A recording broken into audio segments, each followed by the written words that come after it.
Hello guys, good morning.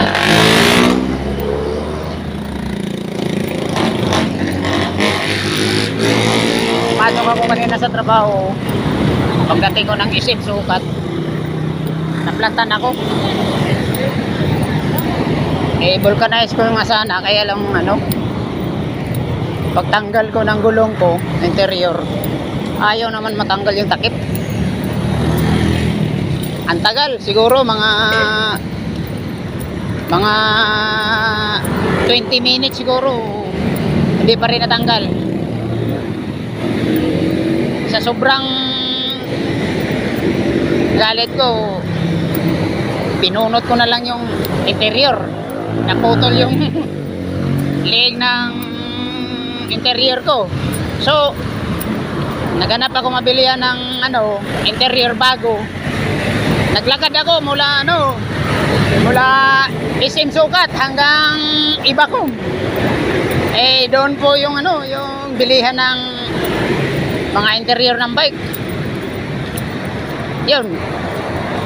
Pagdating ko doon, bumili ako ng interior. Kinabit naman yun sa nagkakabit. Hindi siguro niya na-check yun, siguro yung pako sa gulong ko. Kasi pagtakbo ko siguro ng mga kalahating kilometro na-flat na naman uli. Ito, naglakad na naman ako hanggang pauwi sa amin. Layo. Oh, kita nyo guys, oh, naglalakad ako. Grabe. Mahirap talaga.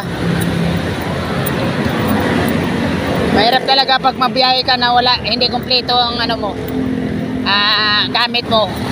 Kailangan may extra ka ng interior. May extra ko interior, kaya lang naiwanan ko sa bahay.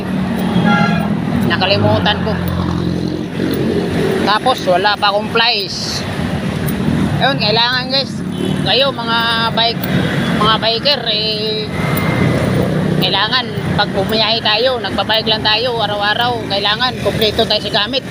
Tulad sa akin, layo yung nilakad ko, SM Sukat hanggang Lopez. Oh, nilakad ko guys, layo. Oh, talaga guys. Os, hindi pa nakapasok sa trabaho. Logi guys, ang araw ngayon. Talagang ganun talaga nagbabike lang tayo, hindi natin alam kung kailan tayo masiraan o di ba? Kung alam natin agad, bakit natin hayaan magkaganon?